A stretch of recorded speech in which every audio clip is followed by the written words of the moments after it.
آنسوؤں کی عمر بہت مختصر ہوتی ہے۔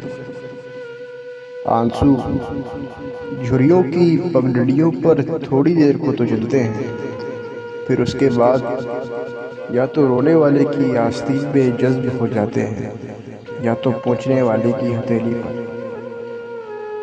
کچھ آنسو تو رخسار کی ویرانیوں کو ہی اپنا کفن سمجھتے ہیں اور وہیں دفن ہو جاتے ہیں۔ کئی آہوں اور سسکیوں کی روانی میں دھواں ہو جاتے ہیں، اور کچھ آنسو تو پانی بن کر بہتے بھی نہیں، آگ بن کر دل پر برستے ہیں۔ اس دنیا کے تمام آنسو بے بسی کی اولاد ہیں۔ جب ہاتھ دفاع نہیں کر پاتے تو آنکھوں سے احتجاج کا ایک سیلاب پھوٹ نکلتا ہے۔ بدن بستروں کو طلاق دے دیتے ہیں، ہاتھوں کی انگلیاں تصویروں کے فریم تھامے لکڑی ہو جاتی ہیں، مگر ان آنسو بہاتے لوگوں کو نہ تو چارہ گر ملتے نہ چارہ ساز ملتے۔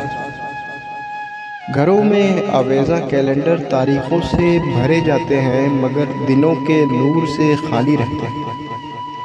پیروں کو عدالتی راستے یاد ہو جاتے ہیں اور ہونٹوں کو دعائیں بڑبڑانے کی عادت پڑ جاتی ہے، مگر ان آنسو بہاتے لوگوں کو نہ تو چارہ گر ملتے نہ چارہ ساز ملتے۔